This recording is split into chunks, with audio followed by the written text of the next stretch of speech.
এই কারণে ইয়াকুব আলাইহিস সালামের বংশধরদেরকে বলা হয় বানু ইসরাইল। এবার বুঝতে পারছেন বানু ইসরাইল কাদেরকে বলা হয়?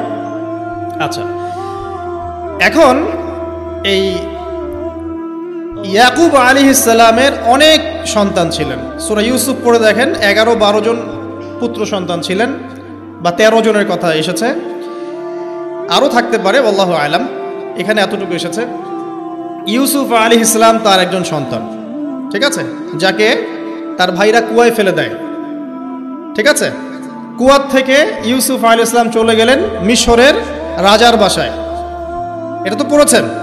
আচ্ছা, আমি কিন্তু ডিটেলস বলতে পারবো না খুতবায়, শুধু লাইনগুলো টাচ করছি।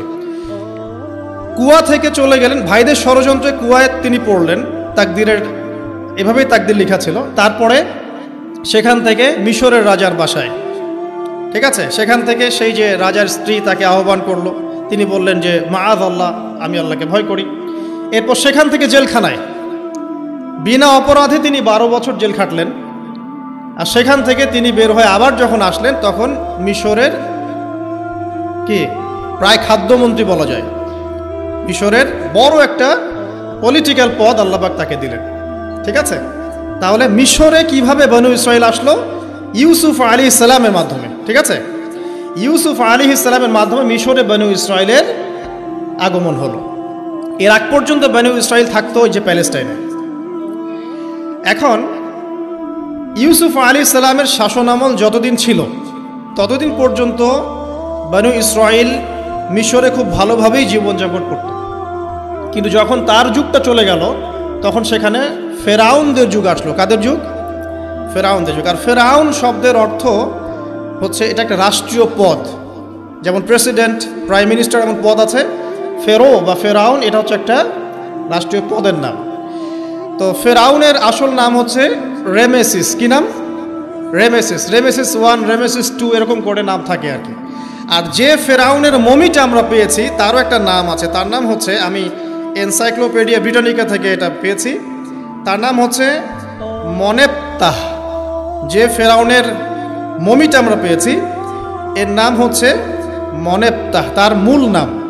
তাকে রেমেসিস বলা হতো, আর তার টাইটেল হচ্ছে ফেরো বা ফেরাউন, ঠিক আছে। এখন এই ফেরাউনদের সময় ইউসুফ আলাইহিস সালামের রেখে যাওয়া সেই যে বনু ইসরাইল, এরা আর উন্নত জীবনযাপন করতে পারল না। তারা দাসত্বের শৃঙ্খলা আবদ্ধ হল, তাদের উপর জুলুম নির্যাতন শুরু হতে লাগলো। এক পর্যায়ে ফেরাউন তাদেরকে ডিভাইড অ্যান্ড রুলের মতো করে সমাজে নিপীড়িত করতে লাগলো। আর ফেরাউনের অনেক পাপ ছিল, যে পাপটা আমরা আসলে অল্প কথায় ব্যাখ্যা করতে পারবো না। এক কথায় সে নিজেকে আল্লাহ দাবি করেছিল। তারপরে সে সমাজের মধ্যে শিরকের প্রচলন ঘটাতো। সে কন্যা সন্তানদেরকে জীবিত রাখত, পুত্র সন্তানদেরকে হত্যা করে ফেলত। সে সমাজের মানুষদেরকে বিভক্ত করত, দুর্বলের উপর সবলের অত্যাচার চালাত। এবং তার একটা অহংকার ছিল, সেটা হচ্ছে সেনাবাহিনীর অহংকার। সে মনে করতো যে সে ওই সময়কার সুপার পাওয়ার, তাকে কেউ পরাজিত করতে পারবে না। ঠিক এখনকার বিশ্বের পরাশক্তিগুলোর মতোই তার দাম্ভিকতা ছিল আর কি। তো একটা কথা বলে নেই, এই ফেরাউন এবং মূসা আলাইহিস সালাম, এই ফেরাউন যখন বনু ইসরাইলকে নির্যাতন করতে লাগলো, তখন আল্লাহ পাক একজন নবী পাঠালেন, তার নাম কি? মূসা আলাইহিস সালাম। আর মূসা আলাইহিস সালাম আর ফেরাউনকে নিয়ে কুরআনুল কারীমে প্রায় 44টা সূরার মধ্যে কথা আছে। আমি হিসাব করে দেখেছি এবং আমি টুকটাক ঘাটাঘাটি করে দেখেছি যে প্রায় 44টা সূরার মধ্যে 532টা আয়াত আছে মূসা এবং ফেরাউনকে নিয়ে। কথা বুঝতে পারছেন? 532টা। কোরআনের টোটাল আয়াত কত? একদম ভুল উত্তর, 6236। 6000 কত? 236। মতবিরোধ আছে, তবে 6236টা আয়াতের পক্ষে শক্ত দলিল আছে। তো এটাকে পার্সেন্টেজ দিয়ে করবেন, যারা ম্যাথামেটিক্স পারেন তারা তো খুব সহজেই পারবেন। তো পার্সেন্টেজ করলে দেখবেন যে 8.53% আয়াত মূসা এবং ফেরাউনকে নিয়ে। 100%-এর মধ্যে প্রায় 8.5 বা 9% আয়াত কাকে নিয়ে? মূসা এবং ফেরাউনকে নিয়ে। এমনি এমনি তো আল্লাহ পাক এই কাজটা করবেন না নিঃসন্দেহে। এই ঘটনার মধ্যে যে শিক্ষাগুলো আছে এটা আমাদের জন্য সবচেয়ে বেশি ইম্পর্টেন্ট। এই জন্য এত বেশি আয়াত নাজিল করা হয়েছে। কোরআনে যে কোনো সূরা খুলবেন দেখবেন মূসা আর ফেরাউন, মূসা আর ফেরাউন। কী কারণ? এমনি এমনি? নিঃসন্দেহে শেষ জামানে আমরা যারা বাস করব তাদের জন্য এই ঘটনার মধ্যে বিশাল কিছু শিক্ষা আছে, শিক্ষাগুলো আমরা ইনশাআল্লাহ আজকে জানব। তো এখন মূসা আলাইহিস সালাম এই ফেরাউনের যুগে জন্ম লাভ করলেন। তবে ফেরাউনকে জ্যোতিষীরা বলেছিল আগেই যে ওই শাম দেশ থেকে একটা আগুন আসছে যে তোমার সিংহাসনকে পুড়িয়ে ফেলবে। এর ফলশ্রুতিতে ফেরাউন যেটা করলো, সমস্ত পুত্র সন্তান যারা হতো এদেরকে তারা জবাই করে হত্যা করত। তো যখন জনগণ বলল যে কাজটা খুব খারাপ, প্রতিবাদ শুরু হলো, তখন 1 বছর গ্যাপ দেওয়া শুরু করলো। 1 বছর মারবে আর 1 বছর রাখবে, আর 1 বছর মারবে আর 1 বছর রাখবে। যেই বছর মারলো না সেই বছর জন্ম লাভ করলো মূসা আলাইহিস সালামের ভাই হারুন আলাইহিস সালাম। ঠিক আছে, উনিও কিন্তু নবী ছিলেন। আচ্ছা, আর যে বছর মারার কথা সেই বছর জন্ম লাভ করলেন মূসা আলাইহিস সালাম। এখন আমি খুব শর্ট করে বলছি, অনেক ডিটেলস বলতে গেলে 3টা বেজে যাবে, আজকে আসরও হতে পারে। তো এখন যে বছর মারার কথা সেই বছর জন্ম লাভ করলেন মূসা আলাইহিস সালাম। এখন মূসা আলাইহিস সালামের মা কিন্তু তখন খুব শঙ্কিত, ফেরাউন তার সন্তানকে হত্যা করবে। আল্লাহ রাব্বুল আলামিন কোরআনের মধ্যে বলেছেন সূরা কাসাসের মধ্যে। কোন সূরা? সূরা কাসাস। আমি 2টা সূরার নাম বলছি, আজকে বাসায় গিয়ে পড়বেন। এই 2টা সূরার মধ্যে সবচেয়ে বেশি হিস্ট্রি আছে মূসা এবং ফেরাউন এই বিষয়টার উপরে। একটা সূরার নাম হচ্ছে সূরা তাহা, এখানে সুন্দর করে ধারাবাহিকভাবে গল্পটা দেওয়া আছে। আর একটা সূরা হচ্ছে সূরা কাসাস। এই 2টা পড়বেন অর্থসহ। তো মূসা আলাইহিস সালামের মায়ের হৃদয়টা খুব শঙ্কিত ছিল যে তার সন্তানকে হত্যা করে ফেলা হবে। আল্লাহ রাব্বুল আলামিন বলছেন যে আমি তার কলবে ইলহাম করলাম। সুবহানাল্লাহ, আল্লাহ পাক তার মায়ের কলবের মধ্যে ইলহাম, মানে কি? ইলহাম হচ্ছে আল্লাহর পক্ষ থেকে প্রত্যাদেশ না, ওহী না, কিন্তু একটা বুঝ বা একটা নূর, একটা তাজাল্লি, একটা বসিরা ঢেলে দেওয়া। এটা কিন্তু নবুয়ত না, একটা কাজের চেতনা বা দৃঢ়তা আল্লাহর পক্ষ থেকে ঢেলে দেয়া। তার মায়ের কলবের মধ্যে আল্লাহ রাব্বুল আলামিন ইলহাম করলেন যে তুমি তোমার সন্তানটাকে সিন্দুকের মধ্যে ভরে ভাসিয়ে দাও নীল নদে। এখন তার মায়ের কলব, তার মায়ের হৃদয় ছটফট করতে লাগলো, কারণ কোনো মাই তো চাইবে না তার সন্তানকে এভাবে ভাসিয়ে দিতে। আল্লাহ পাক বলছেন যদি না আমি তার হৃদয়টাকে শক্ত করতাম তাহলে সে বিচলিত হয়ে পড়তো। আল্লাহ পাক তার হৃদয়টাকে শক্ত করলেন, সে বিচলিত হলো না, সন্তানকে ভাসিয়ে দিল। এবার সন্তান ভাসতে ভাসতে ভাসতে কোথায় যাচ্ছে? যেখানে ফেরাউনের স্ত্রী গোসল করছে। কথা কি বুঝতে পারছেন? খুব চমৎকার হিস্ট্রি কিন্তু গল্পটা। এবং গল্প মানে এখানে আসলে গাল গল্প না, এগুলো সত্য ঘটনা। এক একটা বর্ণ তেমন সত্য যেমন সূর্য পূর্ব দিক থেকে ওঠে এবং পশ্চিমে ডোবে, এটা যেমন সত্য, এর এক একটা বর্ণ সত্য। এগুলো কোনো গাল গল্প নয়। এবার ফেরাউনের স্ত্রী আসিয়া সে সিন্দুক পেয়েছে। মূসা আলাইহিস সালামকে আল্লাহ পাক বলছেন যে আমি মূসা আলাইহিস সালামের চেহারার মধ্যে মোহাব্বত বা ভালোবাসা ঢেলে দিয়েছিলাম। তার চেহারা যেই দেখতো তাকে ভালোবাসত, বুঝছেন? ভালোবাসা ঢেলে দিয়েছে। এবার ফেরাউনের স্ত্রী আসিয়া, এখানে আসিয়া নন, অন্য একজন স্ত্রী হয়তো, তিনি বলছেন যে ফেরাউনকে বলছে যে একে আমরা আমাদের কাছে রেখে দিই, হয়তোবা সে আমাদের উপকারে আসবে, অথবা তাকে আমরা সন্তান হিসেবে গ্রহণ করতে পারি। লা তাকতুলুহু, তাকে হত্যা করো না। আসা আন ইয়ানফা'না আও নাত্তাখিযাহু ওয়ালাদা, এরকম করে আল্লাহ পাক বলেছেন কোরআনে। তো ফেরাউন তার স্ত্রী কথা শুনলো এবং তাকে না হত্যা করে রেখে দিল। আর আল্লাহ রাব্বুল আলামিনের কি কৌশল! ওয়া মাকারু ওয়া মাকারাল্লাহ, যেই মূসাকে হত্যা করার জন্য বছরের পর বছর হাজার হাজার শিশুকে হত্যা করা হয়েছে, সংখ্যাটা লাখ লাখও হতে পারে, সেই মূসা আলাইহিস সালামকে আল্লাহ পাক ফেরাউনের ঘরেই লালন পালন করতে লাগলেন। চিন্তা করলেন?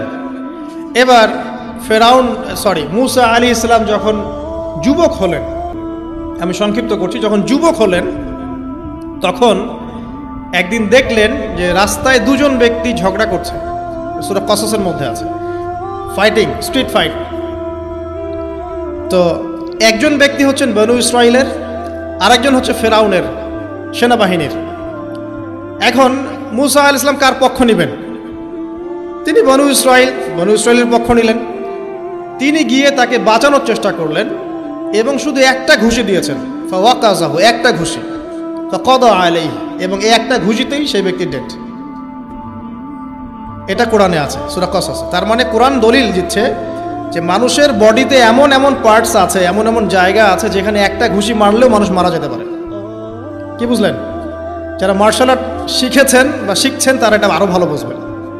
মানুষের এই বডিতে এমন অনেকগুলো জায়গা আছে, 7টা বা 8টা বা 10টার মতো, যেখানে একটা ঘুষি দিলেও মানুষ মরতে পারে। তো ভালো কিছু শিখেন, শিখলে ঠিক আছে। টিকটক প্রজন্ম না হয়ে আর এই মোবাইলে লুডো না খেলে ভালো কিছু শেখেন, ইনশাআল্লাহ কাজে দিবে। আত্মরক্ষা শেখা খারাপ? আচ্ছা, তো তবে দাড়ি টুপি নিয়ে শিখতে যায় না, সমস্যায় পড়তে পারে। তো এখন একটা ঘুষিতে সেই ব্যক্তি মারা গেল। তারপরের দিন আবার দেখা গেল যে ওই ব্যক্তি যাকে তিনি বাঁচিয়েছেন সেই ব্যক্তি আর আরেকজন সেনাবাহিনীর সদস্য আবার মারামারি করছে। এবার মূসা আলাইহিস সালাম বললেন যে তুমি তো একটা বোকা মানুষ। এবার সে আবার চড়াও হতে শুরু করলো মূসা আলাইহিস সালাম, কিন্তু এবার একজন ব্যক্তি এসে তাকে বললেন যে গতকাল তুমি কিন্তু একজনকে হত্যা করেছো এক ঘুষিতে, আজকে আবার তুমি এই কাজ করতে যাচ্ছ, তুমি তো এখানে স্বৈরাচারের মতো আচরণ করছো। মূসা আলাইহিস সালাম তখন আল্লাহর কাছে ক্ষমা চাইলেন, আল্লাহর কাছে ক্ষমা চাইলেন, বললেন ইন্নাহু হাযা মিন আমালিশ শাইতান, এটা তো শয়তানের মতো কাজ, শয়তানের কাজ হয়ে গেল। রব্বিক ফিরলি, আল্লাহ আমাকে মাফ করে দিন। ফাগফার আল্লাহ, আল্লাহ পাক বলছেন আমি তাকে মাফ করে দিলাম। তিনি তো ইচ্ছাকৃতভাবে করেন নাই, করেছেন আনইনটেনশনালি, এটা হয়ে গেছে। কিন্তু এখন ফেরাউন মূসা আলাইহিস সালামকে ধাওয়া করতে শুরু করলো, কারণ ফেরাউনের দৃষ্টিতে মূসা আলাইহিস সালাম একটা মার্ডার করেছে তার দৃষ্টিতে, কিন্তু মূসা আলাইহিস সালাম তো আর এটা করেন নাই, ইচ্ছা করে এটা হয়নি, অ্যাক্সিডেন্টলি হয়ে গেছে। এখন মূসা আলাইহিস সালামকে এক ব্যক্তি এসে বলল তুমি এখান থেকে তাড়াতাড়ি পালাও, এই মিশরে থাকলে ফেরাউন তোমাকে ধরে এখন শাস্তি দিবে। এখন মূসা আলাইহিস সালাম বাধ্য হয়ে মিশর থেকে চলে যাচ্ছেন কোথায়? মাদিয়ান। কোন জায়গা? মাদিয়ান। এটাও আরবের মধ্যে একটা জায়গা, যেই জায়গার নবী হচ্ছেন শুআইব আলাইহিস সালাম। কি নাম?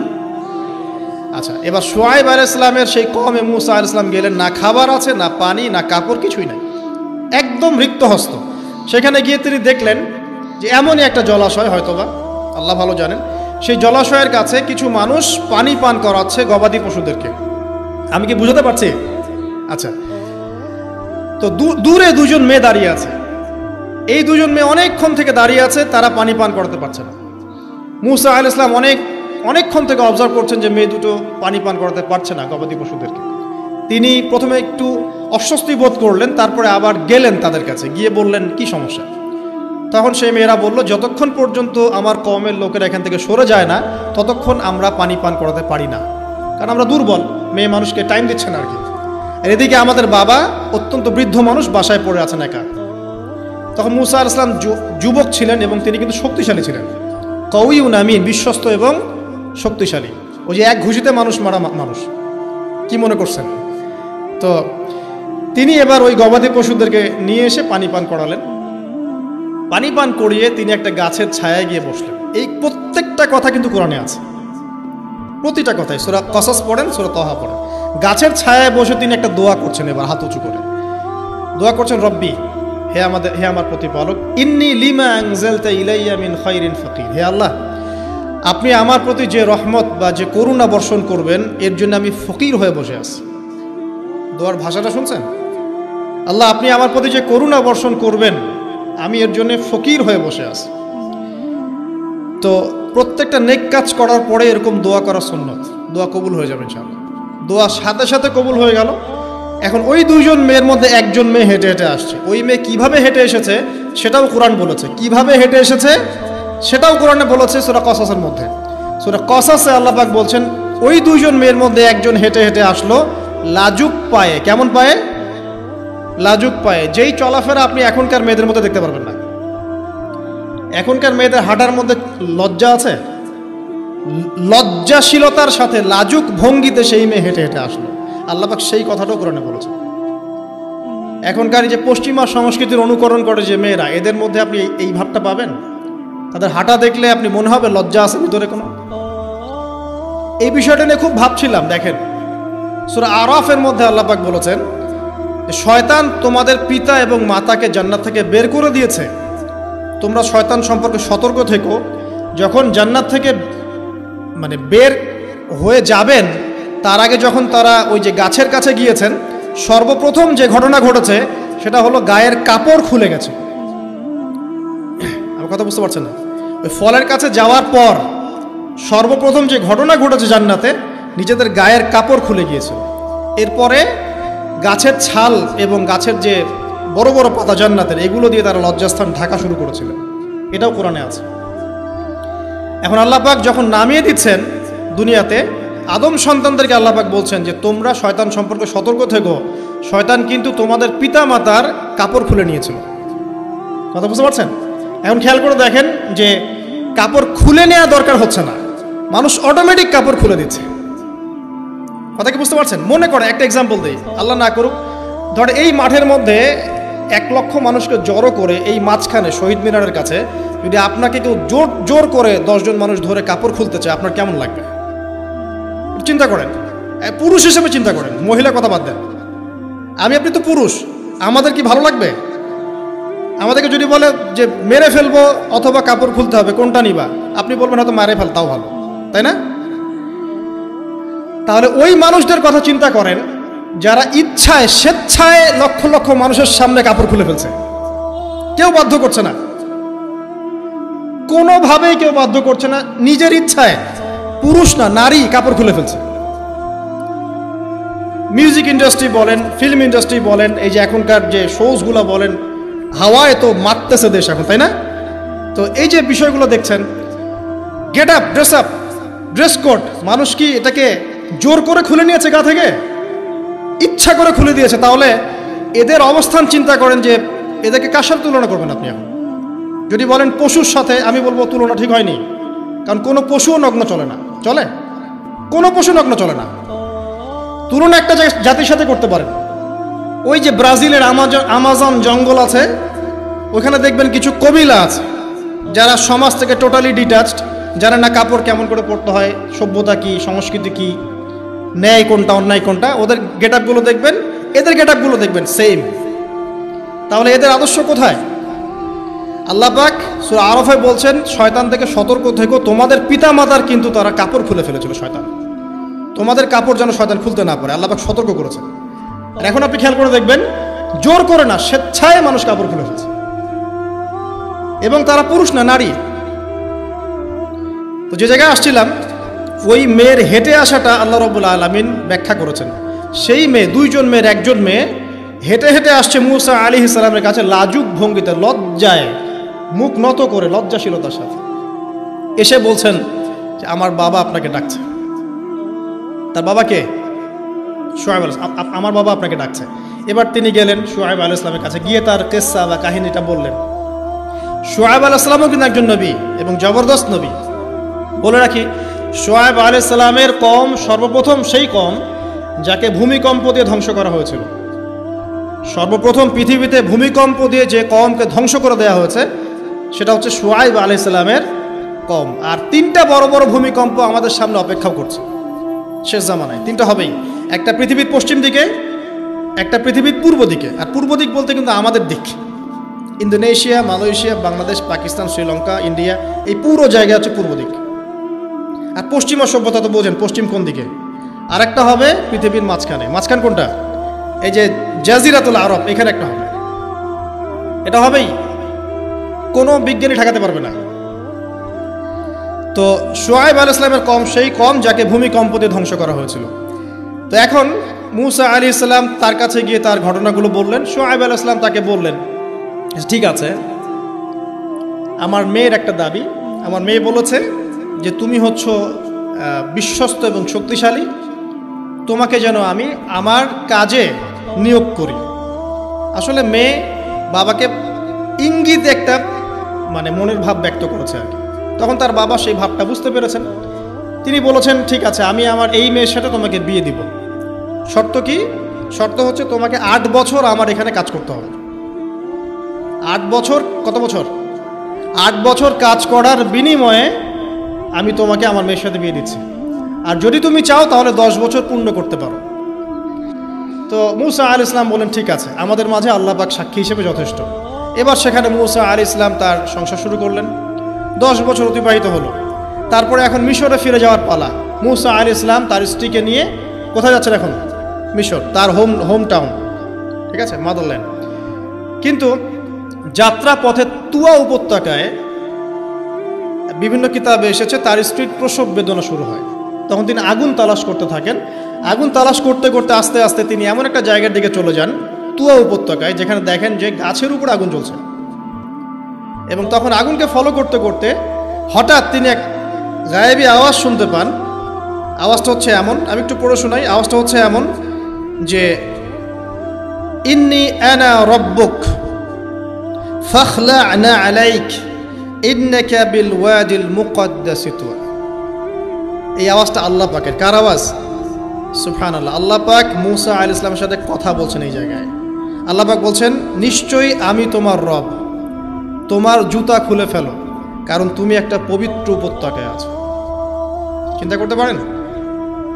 ওয়া আনা ইখতারতুকা, এবং আমি তোমাকে বাছাই করেছি হে মূসা, ফাসতামি' লিমা ইউহা, তুমি খুব মনোযোগ দিয়ে শোনো, আমি তোমার কাছে যা ওহী করছি এটা মনোযোগ দিয়ে শোনো। ইন্নানি আনা আল্লাহ, নিশ্চয়ই আমি আল্লাহ। আল্লাহ বলছেন ইন্নানি আনা আল্লাহ, নিশ্চয়ই আমি আল্লাহ। লা ইলাহা ইল্লা আনা, আল্লাহ বলছেন আমি ছাড়া কোনো ইলাহ নেই। ফা'বুদনি, আমার ইবাদত করো। ওয়া আকিমিস সালাতা লিযিকরি, আমার স্মরণের জন্য সালাত কায়েম করো। ইন্নাস সাআতা লাআতিয়াতুন, নিশ্চয়ই কিয়ামত অবশ্যই আসবে। আকাদু উখফিহা, আমি এটাকে গোপন রেখেছি। লিতুজজা কুল্লু নাফসিন বিমা তাসআ, যাতে করে প্রত্যেক নফসকে তার প্রতিদান দেয়া যায়। ফালা ইয়াসুদ্দান্নাকা আনহা মান লা ইউমিনু বিহা ওয়াত্তাবা'a হাওয়াহু ফাতারদা, যারা প্রবৃত্তির অনুসরণ করে তারা যেন তোমাকে এই বিষয়টার প্রতি ঈমান আনা থেকে দূরে রাখতে না পারে। আল্লাহ পাক এই পর্যন্ত বললেন। এরপর আল্লাহ বলছেন, ওয়ামা তিলকা বিয়ামিনিকা ইয়া মূসা, মূসা তোমার ডান হাতে এটা কি? মূসা আলাইহিস সালাম বলছেন যে ক্বালা হিয়া আসায়া, এটা আমার লাঠি। তার সাথে কি ছিল? একটা লাঠি। আতাওয়াক্কাউ আলাইহা ওয়া আহুশু বিহা আলা গনামি ওয়া লিয়া ফিহা মাআরিব উখরা, এই লাঠি দিয়ে আমি গাছের ডাল ছাটি, গবাদি পশুদেরকে চড়াই, এছাড়া আমি আমার বিভিন্ন কাজে লাঠি ব্যবহার করি। আল্লাহ পাক বলছেন, ক্বালা আলকিহা ইয়া মূসা, মূসা এটা নিক্ষেপ করো দেখি, হাত থেকে ছুঁড়ে মারো। মূসা আলাইহিস সালাম ছুঁড়ে মারলেন। ফাআলকাহা, তিনি ছুঁড়ে মারলেন। ফাইযা হিয়া হাইয়াতুন তাসআ, সাথে সাথে লাঠিটা ছোটাছুটি শুরু করলো সাপের মতো। অন্য সূরায় আছে এই দৃশ্য দেখার সাথে সাথে মূসা আলাইহিস সালাম উল্টা দিকে দৌড় দিয়েছিলেন। স্বাভাবিক, ভয় পাওয়া স্বাভাবিক। তো তখন আল্লাহ পাক বলেছিলেন যে তুমি ভয় পেও না, আমার কাছে নবীগণ ভয় পায় না। ঠিক আছে, অন্য সূরা এগুলো আছে, আমি শর্ট করে বলছি। এরপরে আল্লাহ পাক বললেন, ক্বালা খুযহা ওয়া লা তাখাফ, তুমি এটাকে ধরো, এটাকে ভয় পেও না। সানুঈদুহা সিরাতাহাল উলা, তুমি ধরা মাত্রই সেটা আবার লাঠিতে রূপান্তরিত হবে। আরেকটা কাজ করো, ওয়াদমুম ইয়াদাকা ইলা জানাহিক, তোমার হাতটাকে বগলের নিচে নিয়ে যাও। তাখরুজ বাইদা মিন গায়রি সু, এটাকে বের করো, তারপর দেখবে এটা স্বচ্ছ আলো প্রদান করবে। সুবহানাল্লাহ। বগলের মধ্যে হাত নিয়ে আসো, হাতটাকে বের করো, দেখবে হাত থেকে স্বচ্ছ আলো বের হবে। এই দুইটা মুজিজা আল্লাহ পাক তাকে দিলেন। আয়াতান উখরা, এটা আরেকটা নিদর্শন। তো এখানে কি হলো? মূসা আলাইহিস সালাম নবুয়ত পেলেন। Shortcut key? মূসা আলাইহিস সালাম কি পেলেন? নবুয়ত পেলেন। নবুয়ত পাওয়ার সাথে সাথে আল্লাহ পাক তাকে দুটো মুজিজা দিলেন। একটা হচ্ছে লাঠি, আর একটা কি? হাত বগল থেকে বের করলেই কি হবে? আলো বের হয়ে যাবে। এবার তার ডিউটি কি? আল্লাহ পাক ডিউটি দিচ্ছেন তাকে যে ইযহাব ইলা ফিরআউন ইন্নাহু তাগা, এবার তোমার কাজ হচ্ছে তুমি ফেরাউনের কাছে যাবে, কারণ ফেরাউন সীমা লঙ্ঘন করেছে। তখন মূসা আলাইহিস সালাম বললেন, রব্বি ইশরাহ লি সদরি, আল্লাহ আমার বক্ষটাকে প্রশস্ত করে দিন। মানে আমার তো সেখানে যাওয়ার সাহস হচ্ছে না, আমি তো সেখানে ওদের দৃষ্টিতে একজন খুনের আসামি, ওদের দৃষ্টিতে ওরা তো আমাকে পেলে হত্যা করে ফেলবে। আল্লাহ পাক বলছেন, কেল্লা, কখনো না, তারা তোমাকে হত্যা করতে পারবে না। তখন তিনি দোয়া করছেন, আল্লাহ আমার হৃদয়টাকে প্রশস্ত করে দিন, ওয়া ইয়াসসির লি আমরি, আমার কাজকে সহজ করে দিন। ওয়াহলুল উকদাতাম মিন লিসানি, আমার লিসান, আমার জিহ্বায় জড়তা আছে আল্লাহ, এটাকে দূর করে দিন। ইয়াফকাহু কওলি, যাতে মানুষ আমার কথা বুঝতে পারে। এই দোয়া করলেন, কবুল হয়ে গেল। এবং আরও দোয়া করলেন যে ওয়াজআলি ওয়াজিরাম মিন আহলি, আমার পরিবারের মধ্য থেকে একজন ওয়াজির দেন। ওয়াজির মানে সহায়ক, যেটা হচ্ছেন হারুন আলাইহিস সালাম, যাতে করে আমরা কি করতে পারি? বেশি বেশি আপনার জিকির করতে পারি এবং আমাদের কাজ সহজ হয়। আল্লাহ রাব্বুল আলামিন তার ভাই হারুন আলাইহিস সালামকেও নবুয়ত দান করলেন। দুজন মিলে এখন আল্লাহ পাক বলছেন, ইযহাবা ইলা ফিরআউন, তোমরা দুজন ফিরআউনের কাছে যাও। ইন্নাহু তাগা, সে সীমা লঙ্ঘন করেছে। তবে ফাকুলা লাহু কাওলান লাইয়িনা, তার সাথে নরম সুরে কথা বলো। লাআল্লাহু ইয়াতাযাক্কারু আও ইয়াখশা, হয়তোবা সে উপদেশ গ্রহণ করবে অথবা আল্লাহকে ভয় করতে পারে। তো ডিউটি দেওয়া হলো যে তোমাদের কাজ এখন এটা, এবং তোমাদের ভয় পাওয়ার কোনো কারণ নাই, সে তোমাদের কোনো ক্ষতি করতে পারবে না। তার কাছে যাও, মোজেজা দেখাও, আল্লাহর দিকে দাওয়াত দাও, লা ইলাহা ইল্লাল্লাহ। যদি সে দাওয়াত কবুল করে আলহামদুলিল্লাহ, যদি না করে তাহলে আমি আল্লাহ তার জন্যে যথেষ্ট। এবার শর্ট করে নিয়ে আসি, মুসা আলাইহিস সালাম সেখানে গেলেন, যার পরে ফিরআউনকে দাওয়াত দিলেন। অন্য আয়াতে সে বলেছিল যে আনা রব্বুকুমুল আ'লা, আমি তোমাদের মহান রব। ঠিক আছে, তো মুসা আলাইহিস সালাম ব্যাখ্যা করলেন, আমি সেই রবের কথা বলছি যে রব আসমান সৃষ্টি করেছেন, জমিন সৃষ্টি করেছেন, যেভাবে তাওহীদের দাওয়াত দিতে হয় সব দিলেন। এরপরেও ফিরআউন সেটা গ্রহণ করলো না। তখন মুসা আলাইহিস সালাম বললেন, যদি আমি তোমাকে কোনো বড় নিদর্শন দেখাই তারপরেও কি বিশ্বাস করবে না? তখন ফিরআউন বলল যে দেখাও দেখি। তখন তিনি লাঠি ছুঁড়ে মারলেন, সাপ হয়ে গেল। এই দৃশ্য থেকে ফিরআউনের পরিবারের সবাই ভয় পেয়েছিল, কিন্তু পলিটিক্যাল স্বার্থে ফিরআউন বলেছিল যে সে একজন বড় জাদুকর, জনগণকে তো বোঝাতে হবে কিছু, নিজে ভয় পেলেও জনগণকে তো কিছু বোঝাতে হবে। সে জনগণকে বলছে আসলে সে একজন বড় জাদুকর, সে চাচ্ছে তোমাদের ন্যাশনের মধ্যে ফাটল সৃষ্টি করতে। তো এখন কি করা যাবে? পরামর্শ করা হলো, তার কাছের কিছু মানুষ থাকে না, তার মন্ত্রী পরিষদ যারা শয়তানিতে পিএইচডি করেছিল আর কি, তার ওকে পরামর্শ দিল যে একটা কাজ করা যাক, একটা বড় ময়দানে যাওয়া যাক, সেখানে আমরা বড় বড় জাদুকরদেরকে ডাকবো, এখানে একটা জাদুর ব্যাটল হবে, মোনাজারা হবে জাদুর। সব বড় বড় জাদুকরকে ডাকা হলো মিশরের, এবং বলে রাখি যে জাদুবিদ্যা কিন্তু সত্য, সুলাইমান আলাইহিস সালামের সময় থেকে এটা চলে আসছে। হারুত এবং মারুত ফেরেশতাকে কিন্তু এর মধ্য দিয়ে পরীক্ষা করা হয়েছে মানব জাতিকে। যাই হোক, তো জাদু থেকে বাঁচার জন্য কোরআন এবং সুন্নাহর যে দোয়া কালামগুলো আছে এগুলো নিয়মিত পড়বেন ইনশাআল্লাহ। আল্লাহ পাক আমাদেরকে হেফাজত করুন, আমিন। তো আমি শর্ট করছি।